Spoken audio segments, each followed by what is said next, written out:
Hey everyone, Sean Savin Moo back at you, and we've had a few questions about shoulder plane, shoulder tilt in the backswing. And we're gonna put so many things to rest in this video. You really don't wanna miss this because it's been a very confusing subject.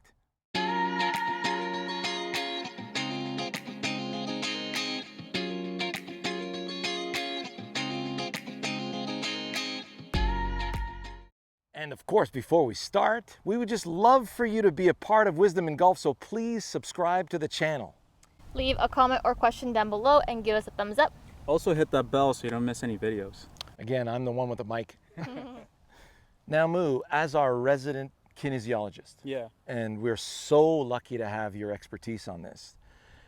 You've seen videos of mine in the past on human anatomy. So let's look at the anatomy of the shoulders, shall we? Because this is something that I've used in the past to put other things to rest that people are now teaching our way, because resisting with the lower body and trying to coil upper body against it was an absolute no-no.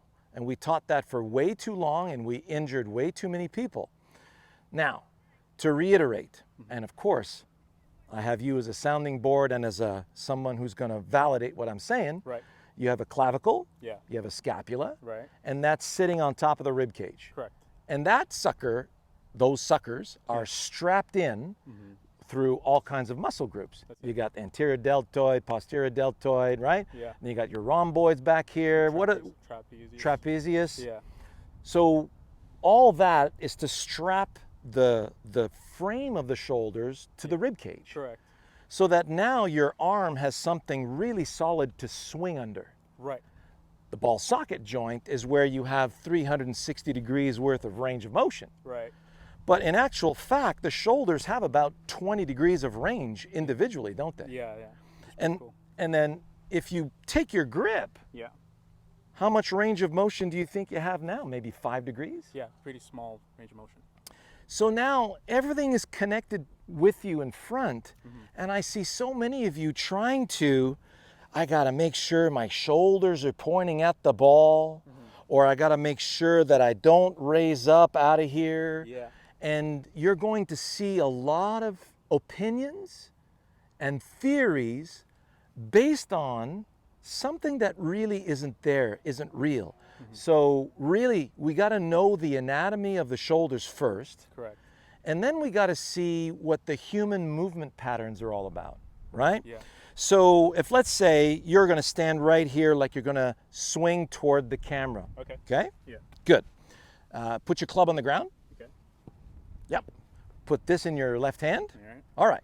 So I'm going to imagine you're going to toss a ball toward the camera. You can just toss it just to the right of it Okay. with your left hand. Okay. Beautiful. Yeah. Now, where was your body facing? Towards the end point, towards where the target was. Right. So your chest is facing there. Your pelvis is facing there, right? Right. So rib cage and pelvis Yeah. are tied together through the spine, Right. and they have to move together on top of the hips Yeah. to allow the swing of the arms to move in the direction that you want the ball to go on. Right. Yeah. So if you don't move the body, all you get's a peck full of bicep. That's it. That's all you get. Yeah. Right? And the thing will probably go backwards on you. That's it. You go out there. So the shoulders don't turn in the golf swing. No. It's the pelvis and rib cage that turn on top of the hips. Correct. Yeah. That's it. So if you want correct shoulder plane, Yeah. you got to know what's going to be happening down here where the Yeah. pelvis is. Yeah. That's true. Okay? Yeah. So there's a few more factors that, we're unaware of. Now, what would be a really cool way to figure out if we got the right shoulder plane? Yeah. And that's having a task that is like a golf swing. Yeah. And one of the tasks that we use, actually, if you'll do it toward the camera. Okay. So let me see you just cut some grass in both directions Okay. towards the camera. And don't hit Sav behind the camera because you got that pretty summer dress. For sure. Yeah. Well, So just barely brush it. Beautiful. So right now, Moo is on plane, right? As you're swinging in that direction. yeah. So if you turn around, come over on this side, Okay. Okay. Let me see you cut some grass in that direction now, Okay. from this side. Yep. From this side, okay. We're still good there, Sav? Okay. So, brush the grass in that direction. Out you go. Okay, now stop at the top. Oh. Yeah, right there. So notice the shoulder plane and the shoulder tilt that Moo has and the body posturing that he has. This is what's going to allow him to cut grass in the direction of the target. If you can't cut grass in the direction of the target, you can't hit the ball solid. And that's really all there is to it. That's it. Yeah. Cut grass that way, That's it. right? Yeah, to the target. Yeah. So stop racking your brains as to what angle you're going to be swinging your shoulders on, because you're already Pinocchio without the strings. Don't start putting strings on your shoulder plane. All you need to do is cut grass in that direction. That's right. End of story. Yeah. Right? Yeah. So let's see you hit a couple of shots. Okay. So we're trying to just simply take these fake dandelion stems, right? Yeah. And we're going to cut through. I put 2 T's in a row here, Yeah. and you're going to whip through those T's in the direction that you want the ball to go. Right.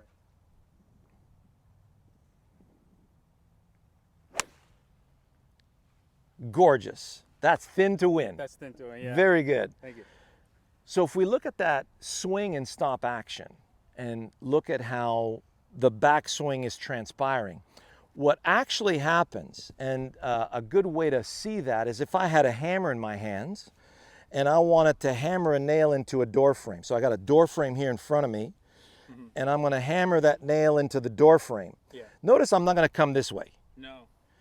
I'm not going to do this either because I'm pulling myself off the door frame. So for all of you who are falling away from it in the backswing, you're just on the wrong task. The task that you're on is hit the ball task. Yeah. So my club is on the grass right now and my brain says hit the ball. I got to come up to hit the ball. Now I can hit the ball. Problem is I can't put a ball in the air from there. To put a ball in the air, Yeah. you got the sole of the club that needs to cut grass. So if I'm cutting grass, if you look at mine right now, I'm going to cut through both T's again the same way Moo just did.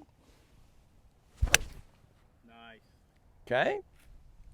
So, yes, I can cut the T's. Yes, I can cut the T's. No, I can't cut the T's. Yes, I can. No, I can't cut the T's. Yes, I can. Yeah. You see how we do that? So we must absolutely do it on a task-based way. You can't do it in a perceptual way. My shoulders feel like they're 20 degrees down toward the ground, Yeah. right? That's true. So in a lot of the research that we've both had to go through, you in school because of kinesiology Yeah. and being, having to have that to have your degree, Yeah. and me having to understand this so I can relay this to my students for the last 35 years, in which the first 10 years I want to give everybody's money back. That's right. Yeah. But the success that we're knowing right now in Wisdom in Golf is off the charts because of the simplicity and because we know how the human brain is wired to perform certain tasks. That's right. And you can see how easy those tasks are. And in actually just 2 or 3 days ago, we did a video on swing plane.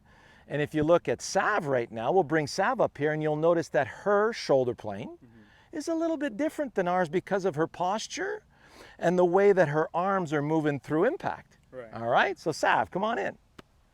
We're gonna do the same thing. Let's see you brush grass in both directions. Get your full posture first. Brush, brush, super deluxe. So you can really see that when her body is getting out of the way, and this is really important for you to understand.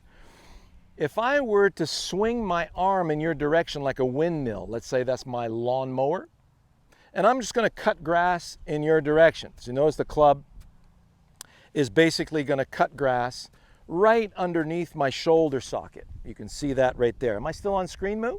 Yep. Okay, good.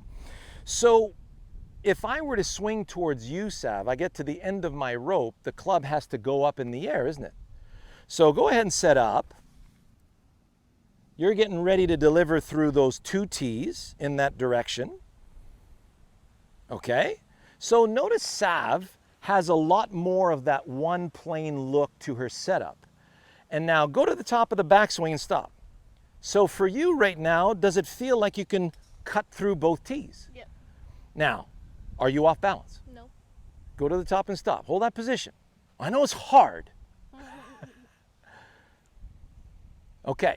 So from there, you feel balanced. Yep. You can cut both tees. Stand up a little taller. Can you cut the tees? No. Come on, tilt forward too much.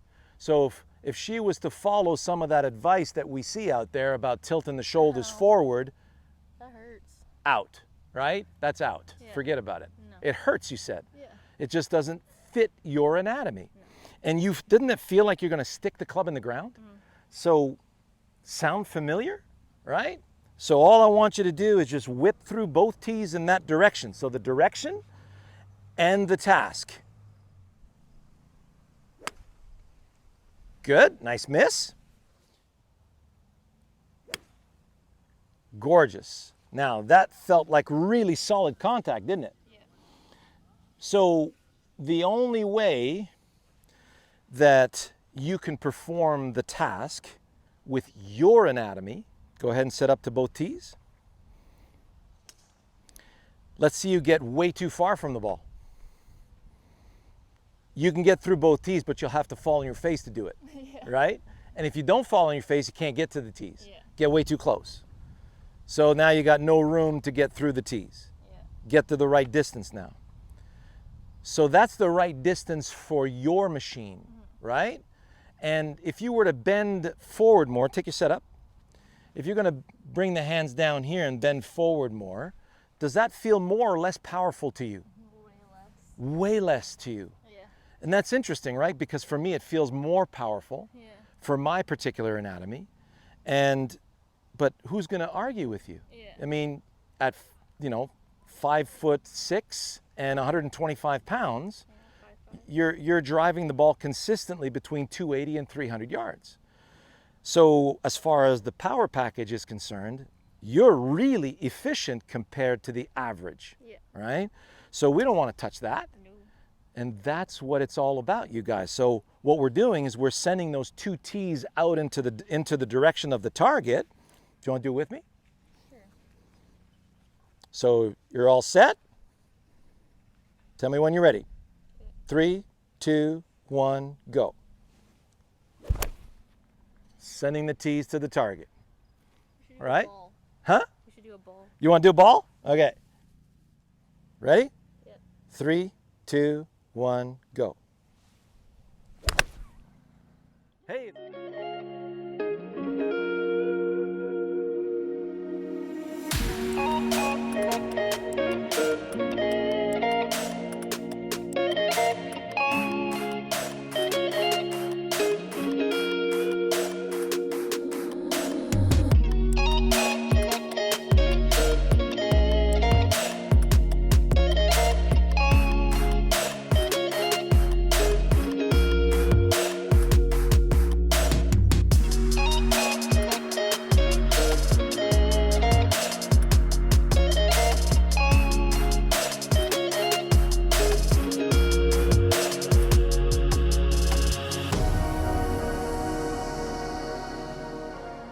Hey, it's a dog fight.